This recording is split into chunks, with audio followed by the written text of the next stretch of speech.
A very, very, very happy Tuesday, and welcome to another episode of the TNC Sports Talk. My name is Justin. Today is Tuesday, April 21st of 2026. Want to welcome everyone in here on a beautiful day. The weather's nice outside. I actually woke up and it was a little bit breezy. Took my son out to uh, had a doctor's appointment, took him to daycare, got back home. Um, Gonna be a good day. That's all I'm gonna say. Got some stuff I'm still working on catching up on. So we are working on some things. But hey, we're all set in place. Hey, and by the way, I got my microphone back again. Yeah. Excited because I've been using the Mauna cast kit, mixer kit since for the last couple years now. It's an incredible kit. I love what it does. I love what it provides, and it just kind of gives my voice a little better quality when it comes down to the sports talk. I don't like my voice. I can never come back and listen to me speak. I don't know what it is. I can't listen to myself speak after these episodes. That is one of my biggest downfalls. And I just don't like my voice. So any a little bit of chances to clean up and clean up and fine tune my voice just a little bit helps out a lot. I do still have it up on the stand, and the reason for that is I do like the setup that I have here. I have my laptop that I can still see. I have my paperwork right here in front of me that I am, you know, reading off of notes that I'm taking, as well as I can see my monitor without a interruption. Usually when I get a boom, it sits right here and it hangs out and I have to pull it up, but then I whatever's right here I can't see. And then usually it kind of occupies this area. And so I'm facing away from the microphone when I want to be facing direct to the microphone. So anyways, I have the setup to my liking. I may change it a little bit later. The only thing that I have is where to place the mixer at. I have it right in front of my monitor screen here, but I may decide, hey, at some point I will change it. The other thing that I also have noticed is that the further distance I am away from the microphone, the more it's going to pick up the noise around me. So if I have fans open, if I have fans on, if I have windows open, I have people in the background, it's going to pick up those noises that I try to honestly cancel out. But um, I digress. So, hey, want to welcome everyone in from our YouTube channel. Please hit that like, share, and subscribe button if you haven't done so already. It helps me out a lot with the content that we put out there on our YouTube channel. Our YouTube channel is our longest running platform for our social media for this podcast show. We've been doing it since the first day was August of 2021 where we debuted it, and it's been going on since then. So I appreciate everyone's support, but please like, share, and subscribe. Have those notifications on because we have other episodes throughout the week. We have MLB The Show, we have a franchise mode, we have a Road to the Show series that we are publishing, as well as other shorts and content. So please hit those notifications on. So every time we post something, uh, you guys can follow along. If you guys are tuning us to our Facebook page, want to welcome you in. Please like this video. Please share it with a friend. Also, leave a comment wherever you guys are at. I want to hear what you guys think with these sports topics. So if I'm talking today and you guys are having yourself an opinion. Maybe you disagree with me. Maybe you take up what I'm trying to lay out for you guys. Let me know down in the comments. I love to hear the feedback, good or bad. It what helps make this show better than what it is. And then also, hey, if you guys are downloading us and you guys are listening to us on the road, we're on audio platforms, Spotify, Apple Podcasts, Google Podcasts. Want to welcome. Thank you guys for tuning in. Thank you for making this your sports talk podcast uh, on a daily basis.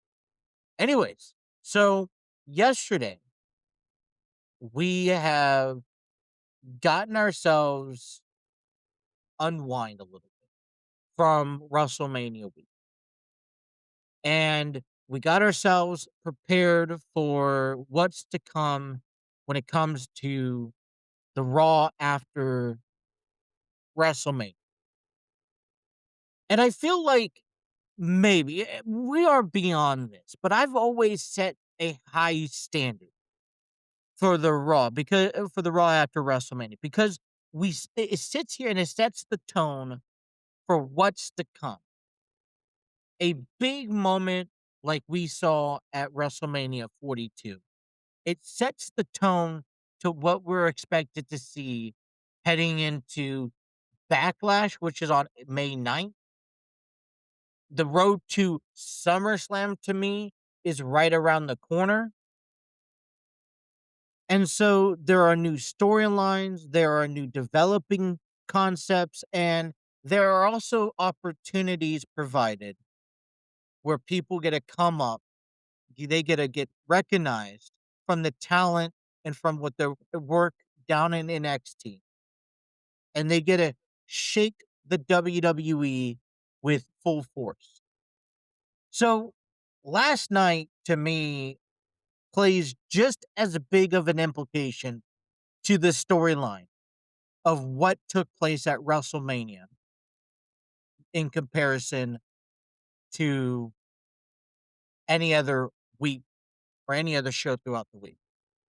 I've also would analyze and speak out of it saying that SmackDown is also an opportunity for the WWE to have that ability.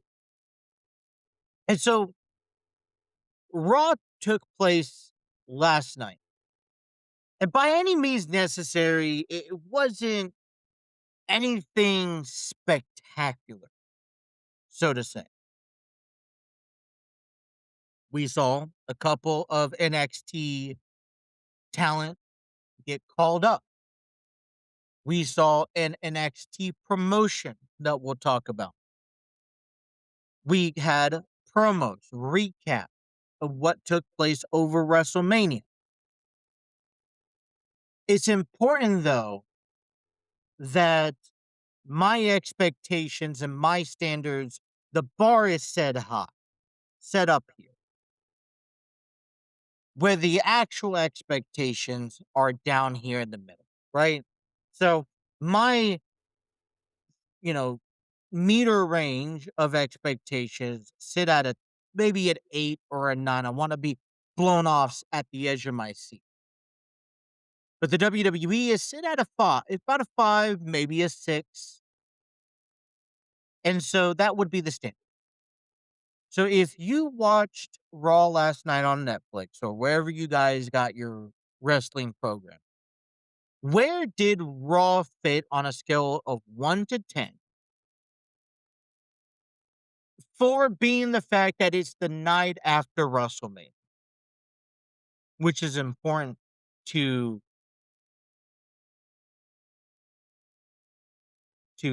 state.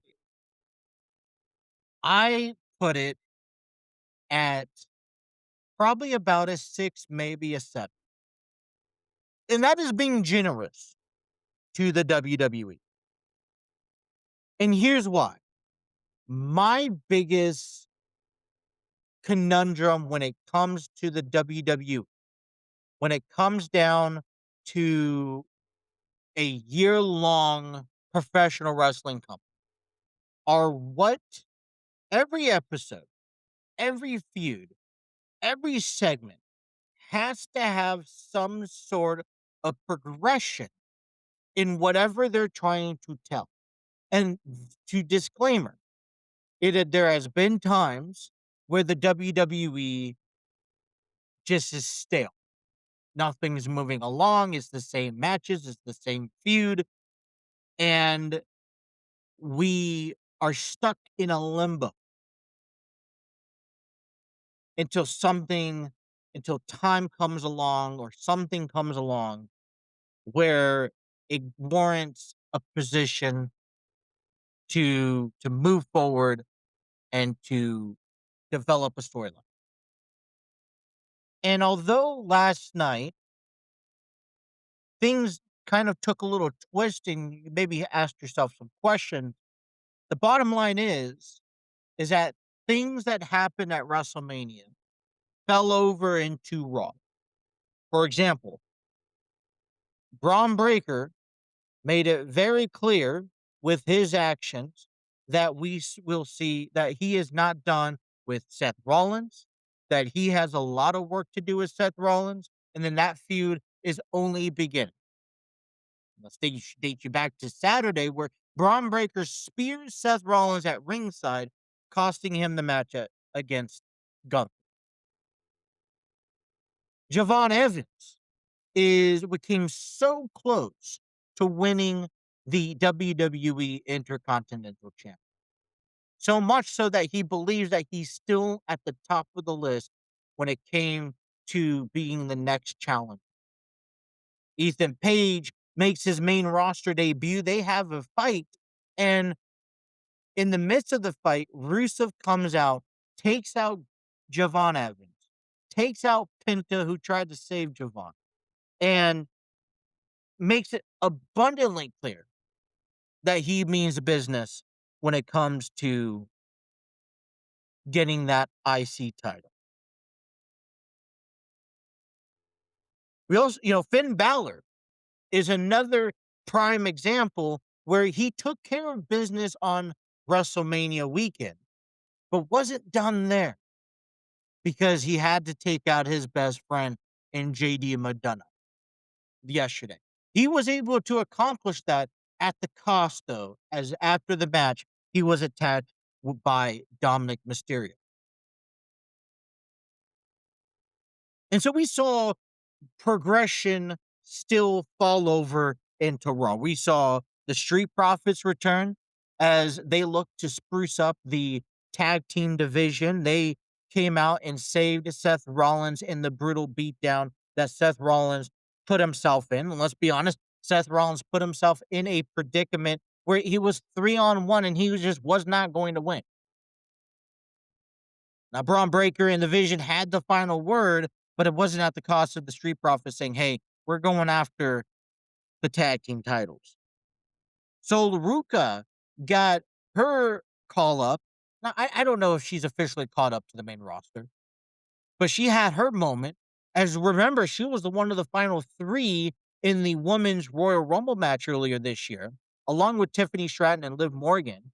And she faced Liv Morgan in one-on-one competition. Now, Zarya, who is expected to have a last woman standing match tonight on NXT with Sol Ruka, got involved. But there was a moment where I think that Sol Ruka had herself, to demonstrate at the NXT level what NXT has to offer moving up. And then we also obviously talked about Ethan Page and his debut. But let's get down into two of the big storylines that honestly, to me, stood out. And one was going to be the big question was Roman Reigns. And Roman Reigns, okay, as he was coming through, paint you this picture. He has made his way to the arena. This was the main event, kind of the main segment of the night. And as soon as he got to Gorilla, he was welcomed by his cousins, Jimmy and Jey Uso. And he comes out and he cuts a promo.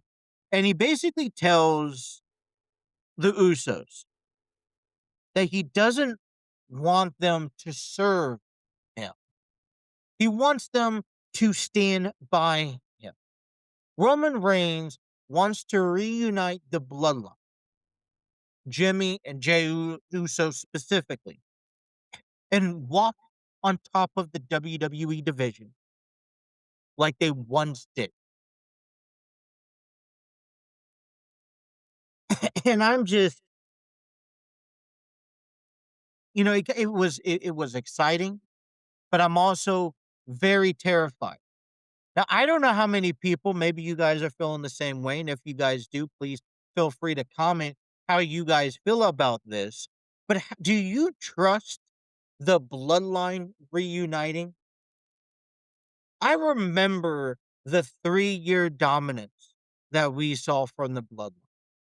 I saw the connection, the ups, the downs, the goods and the bad that the bloodline has brought to the WWE.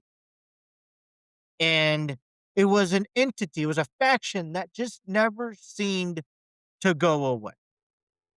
And since then, we've seen Roman have a moment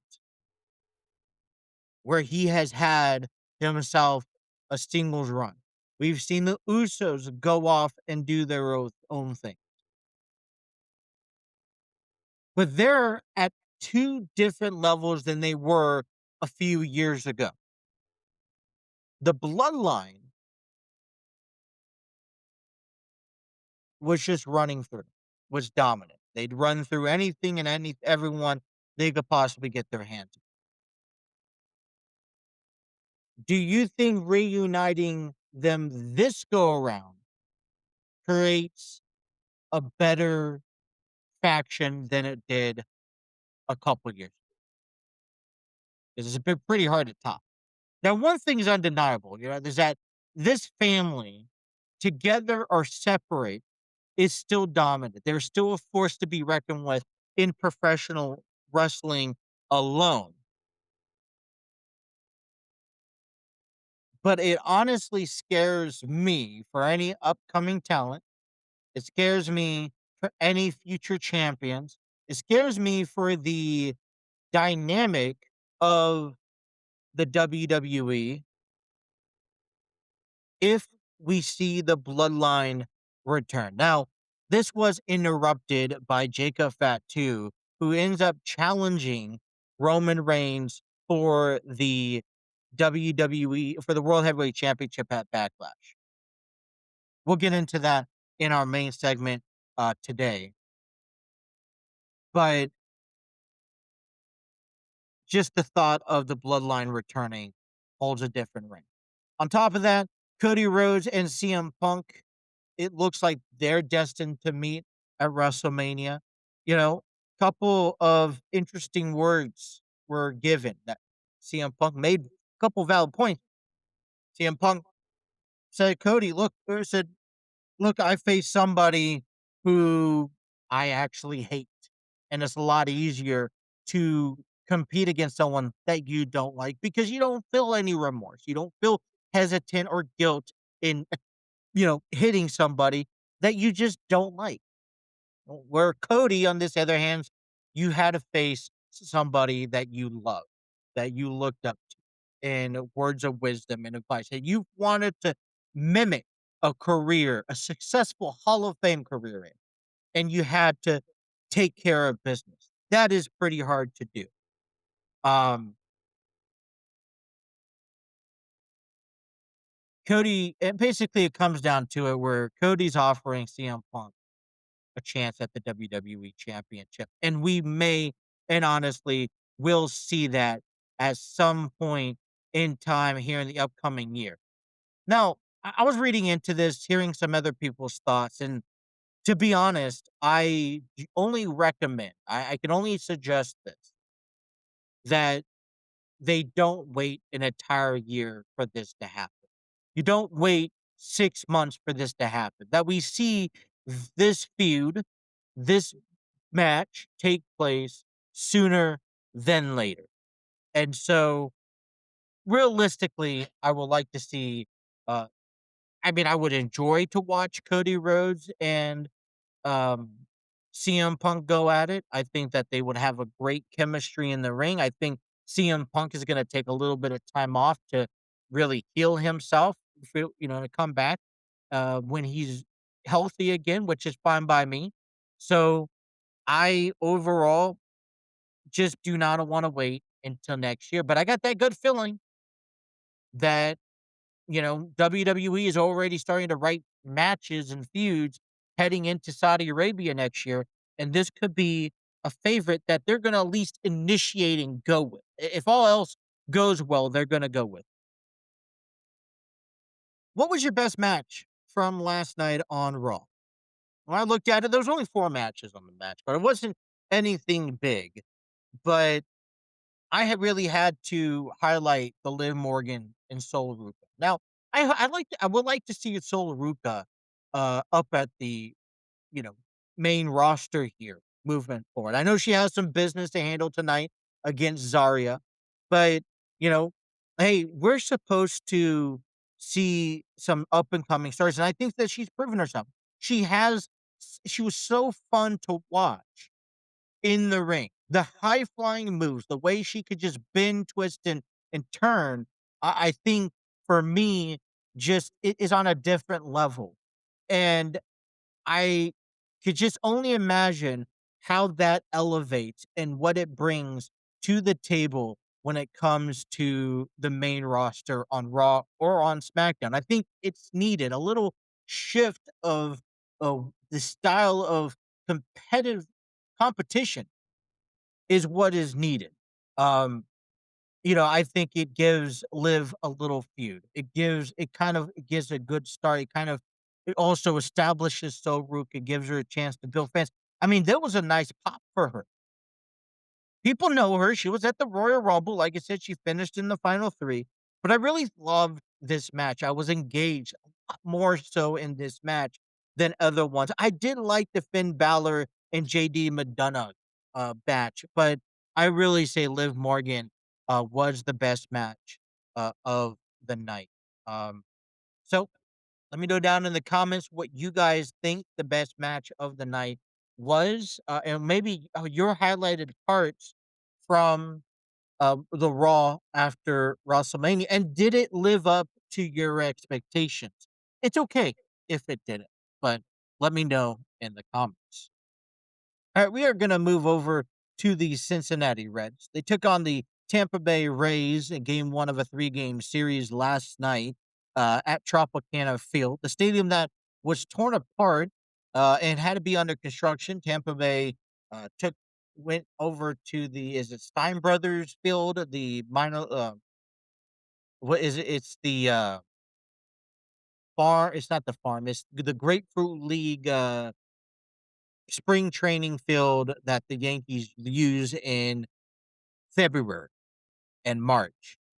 But they're but the Rays have returned back since then, and they entered in the game with a 12-9 record. They are a good team. They're second place in the NL West, which we already know is a competitive division. The Reds came in and they handled business. Another 6 runs up top, and what's comes maybe shocking to all of us is, hey, you won by 5 runs. That's something that we haven't seen so far a lot this year.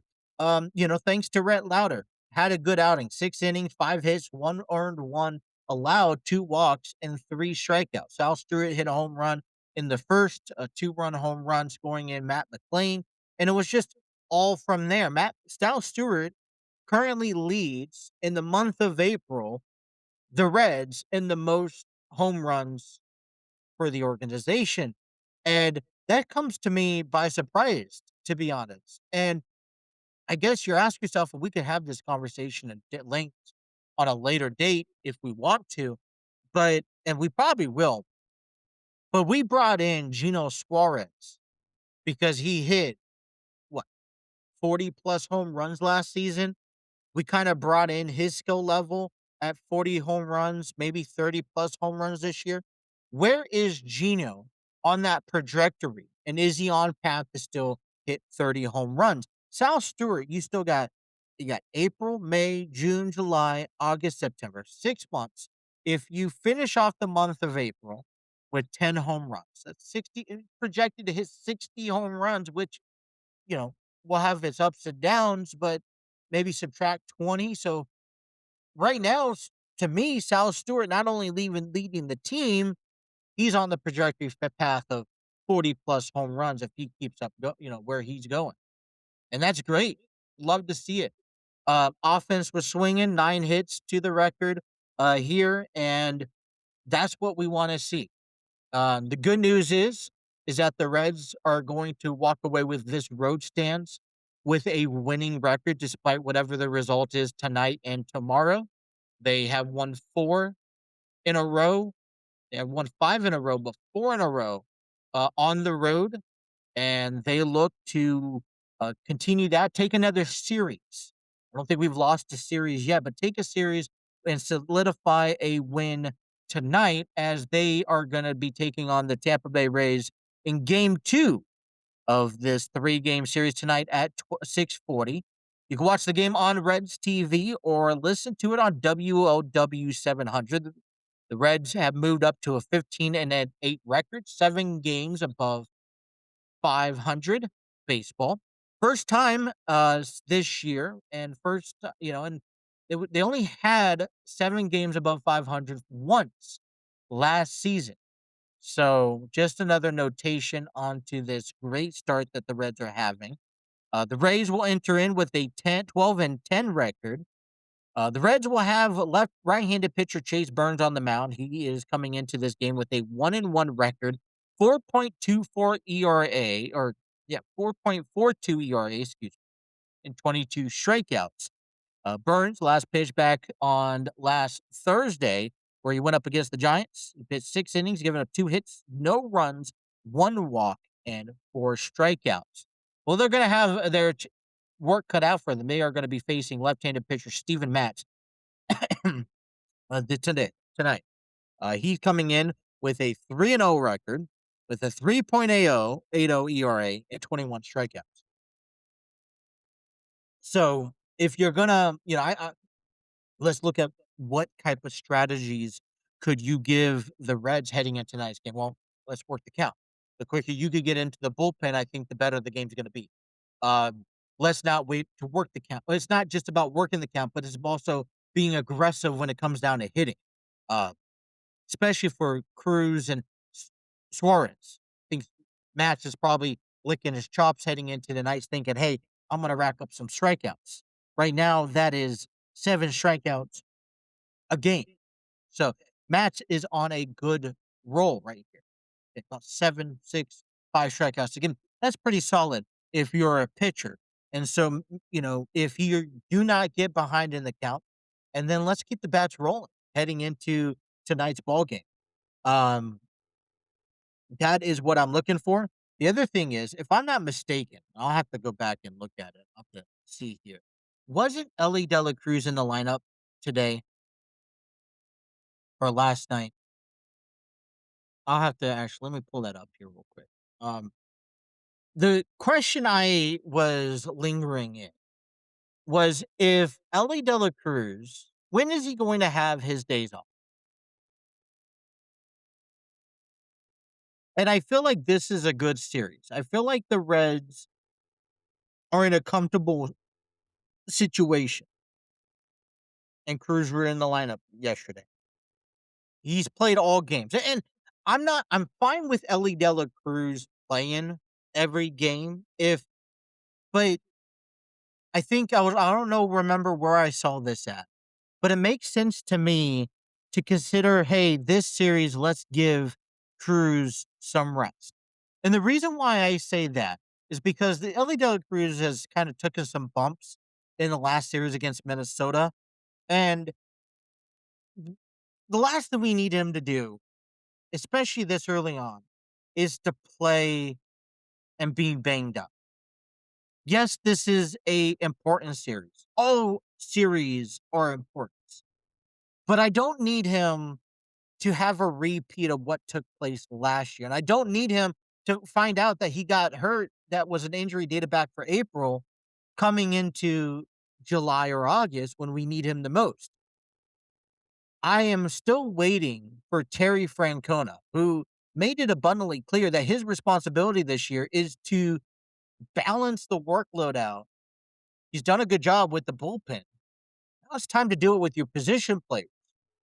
Ellie De La Cruz, um, Sal Stewart, Gino Suarez. Even if that means that maybe you don't use Cruz in the line, on the field, but you keep him in the lineup. So he would be your DH coming into this game and or coming into upcoming couple games where you could take a little bit of you keep his hot bat because he is definitely playing hot. I mean, he's batting 477 against Mats. He's had one home run and three at bats. He's had two RBIs. But the purpose is to balance this out to the point where you are not overworking our position players and demonstrating that now where we'll have Thursday off this week, headed back home. Today, maybe tomorrow, it's important to have a day off. If that means we pick up an L on the sheet, then that means we pick up an L. But I feel like there is a huge importance of having these days off and having it done, demonstrating when you could place them. Because there's going to be a time where we're going to need him the most. So that's just me.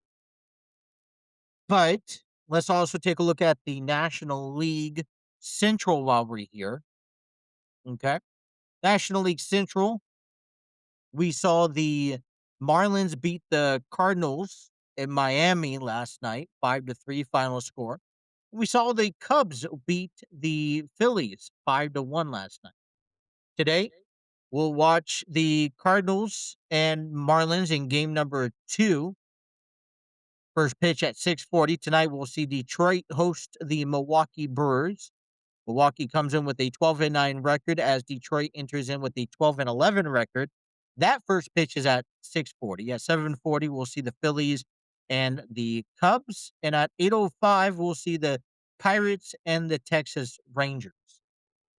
So that is what the National League Central looks at as of today.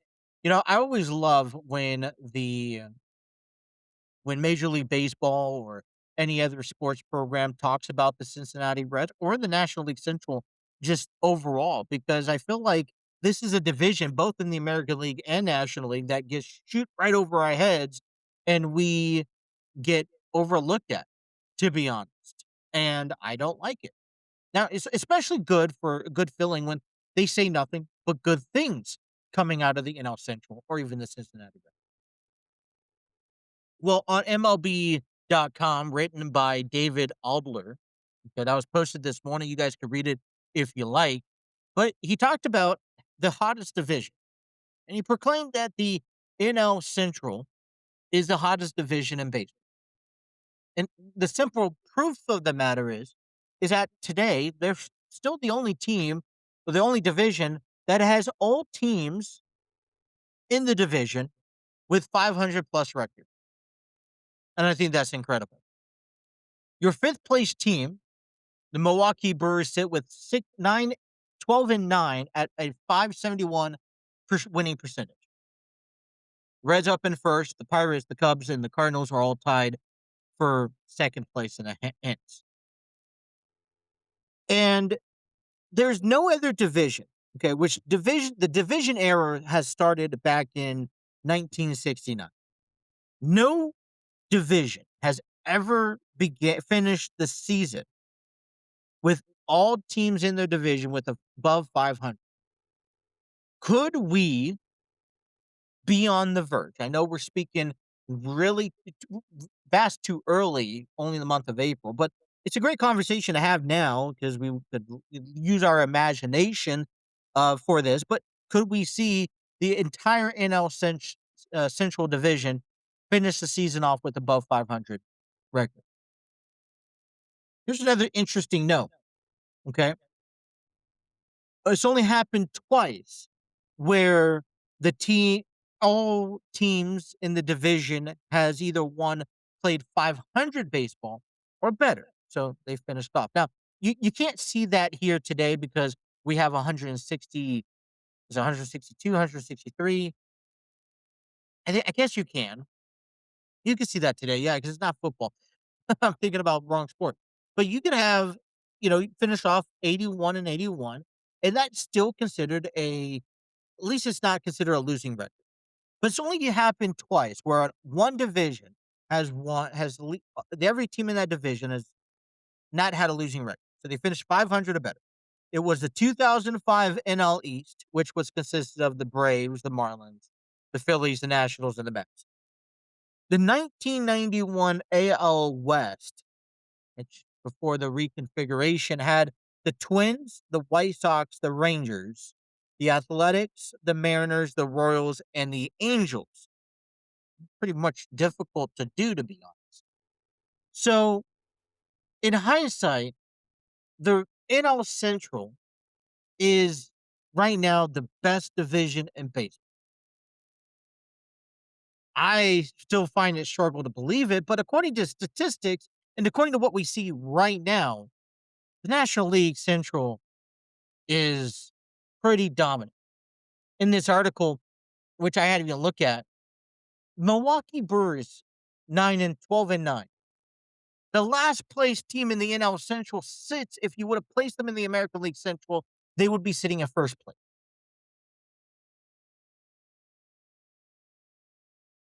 Which even our worst team right now in our division is playing really good baseball. The only other division that has even just 3 teams with winning records is in the NL West with the Dodgers, Padres, and D-backs. That's another great note to look at. The NL Central in 2026 thus far, this morning as of, has accumulated a record of 66-44 so far. It's a 600 winning percentage. The worst team in the division, the Brewers, has a 571. Not too far off. And they were the team that finished at the top of the division last season with the best record, 97-65. If you drop the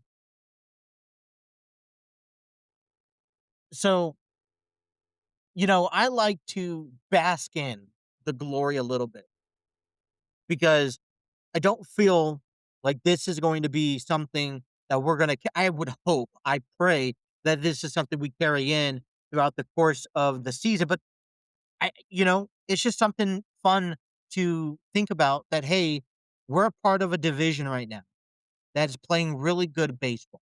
Therefore, every team in the division has above a 500 record, making it the most compelling and competitive division this far in the season. It may change, but let's enjoy it while we can. At least that's what I would do. But that is the big story of the day that I was able to pull away for you guys in Major League Baseball. And like you said, it had to do with the Cincinnati Reds. Let's take a look down on the farm Cincinnati Reds minor league system here.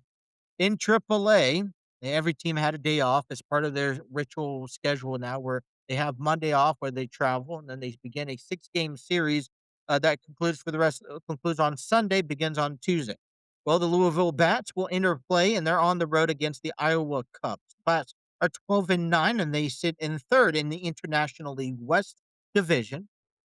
They take on the 11-9 Iowa Cubs that are just in fourth place. The series will take place in Iowa. The Cubs are the AAA affiliates to the Chicago Cubs, and this series will be consisted of 4 day games.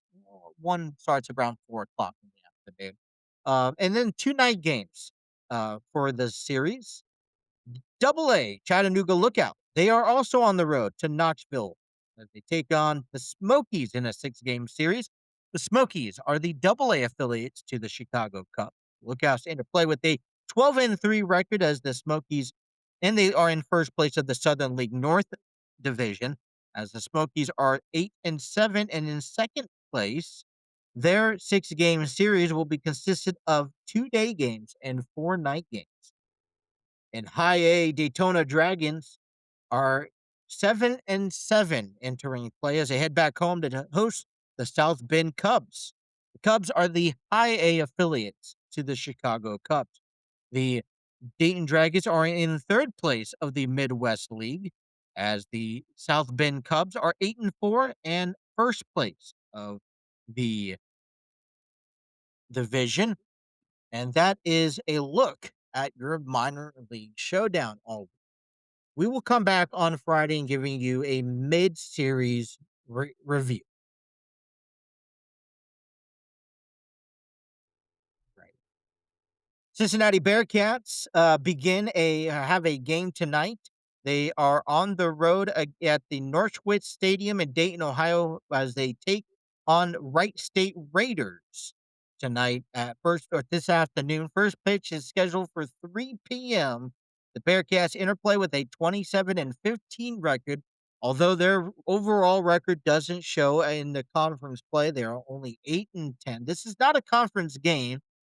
They are coming on to a 2-game winning streak. They are 15-5 at home, 11-10 on the road, and 1-0 at neutral locations. After this game, they'll head back home to UC Baseball Stadium for a weekend action of sports. We'll get you that information closer to the end of the week. Take a look at the NBA as playoffs continue here in the first round. Yesterday, the Cleveland Cavaliers beat the Raptors 115-105. The Atlanta Hawks beat the New York Knicks by 1 point. Final score 107-106. The Timberwolves beat the Nuggets 119-114. And that was yesterday's actions. Today, the NBA playoffs continues as the Celtics, who have taken out an early 1-0 lead against the 76ers, they will be tip off tonight in Boston at 7 p.m. 7 p.m. That game's available on NBCS, while the other games tonight will be aired on NBC. At 8 p.m., the Portland Trail Blazers will take on the San Antonio Spurs. The Spurs have a 1-0 lead in the first round. You'll also see a 10:30 tip-off between the Houston Rockets and the Los Angeles Lakers. The Lakers have a 1-game winning streak lead over the Rockets. For more information on NBA updates, scores, and news, you can check out NBA.com or CBSSports.com. Alrighty. Well, we get back to some WrestleMania conversation.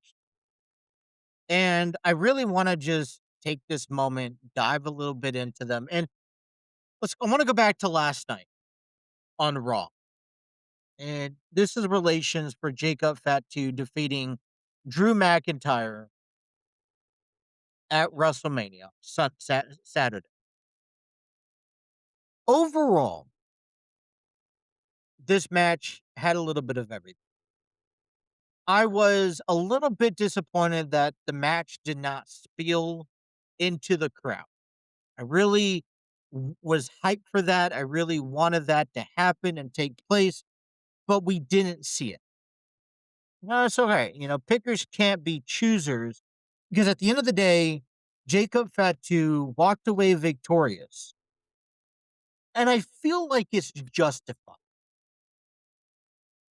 Drew McIntyre heavenly painted and brought Jacob's past to light. And it really tarnishes somebody. I've seen this time and time again where you use someone's past, their history, and you use it against them. You use it to get in their head, thinking that this is their upward advantage. And that's what Drew McIntyre did.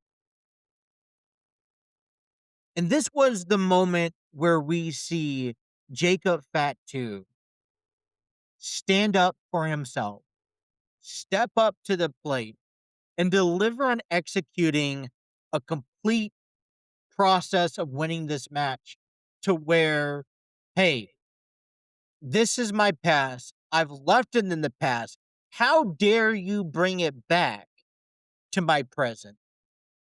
And I feel like WrestleMania 42, the unsanctioned match, the weapons, the carnage that they left in the ring has closed that chapter. And Jacob Fatu was not able to move on, was not able to find any other progression forward until he was able to close that chapter in his career. And so, in my belief, WrestleMania 42 Saturday was a close of a chapter, allowing Jacob Fatu now to be set free from his past, from the image that everyone had once thought of him as.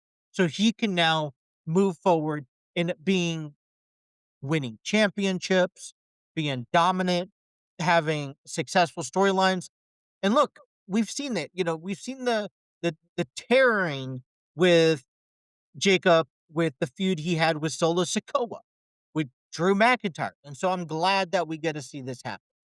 I hope that now moving forward, that Jacob Fatu can be imaged in the field. Maybe not as your top elite stars, even though he's going to be finding his way there, but as somebody who can compete with that level. He's proven it, and that's the indication on Saturday. In relations to tonight, last night on Raw, I don't know why WWE has decided, hey, Jacob Fatu needs to go after the World Heavyweight Championship and go after Roman Reigns, particularly because on SmackDown leading up to WrestleMania, he's been kind of associated with the picture of the WWE Championship. He's been associated with Drew McIntyre and Cody Rhodes, and that's been around the WWE Championship. So this is where it kind of becomes confusing to me. But overall, the only thing I could think of, because on the other hand, you have CM Punk getting that opportunity whenever he wants with Cody Rhodes, this shifts a little bit, right? This is that Raw after WrestleMania is not just the night about, transitioning new talent or new storylines, but it's also transitioning, the rosters a little bit. I think, though, I don't know, maybe it's me, maybe I'm going to be proven wrong. I feel associating himself back with the family, back with Roman Reigns, back with the Usos, back with the Solo Sikoas and MTF that type of line, separating himself, keeping him what does better for him as when he's far away, where he can create his own image, not based off of what it's the legacy of the name, the Samoan dynasty that has run the WWE for decades as affiliated with. I feel like he gets too caught up in the mix. Now, I think it eagers the question, can they create something special? Absolutely. Can Jacob Fatu and Roman Reigns have themselves a good match at Backlash? Absolutely. I'm excited. I'm thrilled to see, especially if Jacob can unleash what he did back at WrestleMania 42. I just personally think that when Jacob is on his own and he's doing his own thing, he's in a better, clear mind. He doesn't get mixed he doesn't get shuffled in the mix. He doesn't get left behind. He doesn't get overviewed, right? Right now, let's be honest, this is his opportunity to prove something, but where does he fit among, right? And all four men in the ring last night, Jimmy, Jay, Roman, Jacob, where do you rank them 1 through 4? Roman, for me, is number 1. I have to acknowledge what Jay has done throughout his singles run, and he's done a lot more, leveling it up to the number 2 spot. Maybe Jacob has entered number 3. I could give him that, and then Jimmy. But the bottom line is that he has to elevate himself. He's not one of the top guys in the ring last night, and now he stands across from Roman Reigns saying, I need the World Heavyweight Championship. Jacob Fatu just needs a title, period. And I feel like Jacob, his only way to do it is to go after the big dogs. Maybe he doesn't think Cody Rhodes is the big dog, but Jacob Fatu, it says, look, you're the tribal chief. You're the best. You want me to acknowledge you? Something that he has not really been able to tell that story when he first got brought up. So I think there's a bigger plan. And that's why we're seeing Jacob and we're seeing Roman collide heading into Backlash. And I don't know where this leads, but that's the excitement because, like I said, I'm hyped for Jacob and what he was able to do at WrestleMania 42. And like I said, I want to see that carry over. Put the past in the past, leave SmackDown, head over to Raw, challenge the person on Raw, which is Roman Reigns, and let's see what happens. Now we go back to the whole bloodline situation. Okay, and I just want to the whole trust in the bloodline. Why would Jay want to go back? He's had his successful singles run, but why would he want to go back to a faction that tested trust, tested boundaries, caused fights, caused you know complications and placements? As a matter of fact, it's what led him because he ultimately had to question Roman Reigns. And sure, I think it would be great if they could go back to their old ways, but how long are you expecting that to happen? I feel like Jay has dug himself in that singles competitive run for such a long time that he doesn't necessarily need the bloodline because we know who stands at the top of the bloodline, and that's Roman Reigns. And as long as Roman Reigns is there, Jay's always going to be second enough. And where if Jay was on his own, he was able to be at the top. No one was holding him back. No one was looking over him saying, I'm still better than you. He was able to prove it to the ring.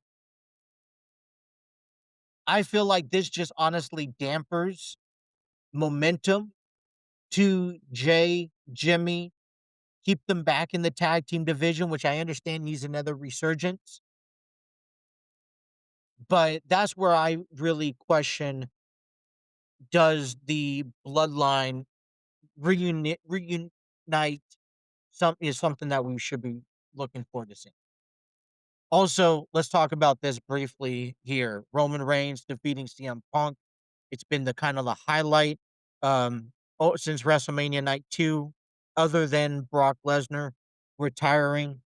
Um, CM Punk, I feel like this title reign has done an injustice to him. And I feel like it was either going to be then or never. I don't know what the original plans for WrestleMania was going to be. But with Seth Rollins getting hurt, with them moving on from Jey Uso, it CM Punk fit the bill. And I'm not saying that CM Punk has not had a good run. But here's what ends up happening is that when you're making these decisions in the moment thereof because someone got injured, someone's taken out of the picture, and you have to alternate your picture. It kind of separates you, or separates, puts that story to a halt. Is how do you adjust and write CM Punk into this? Last thing you want to do is have CM Punk get hurt. So in order for him to not get hurt, you're going to be very cautious about the matches he's going to be in. Now, I'm not going to say we're going to see anything different compared to what we saw with Punk over to Roman Reigns. But I can honestly see, I question how often is the WWE is going to allow the champion to compete if it's not on every PLE.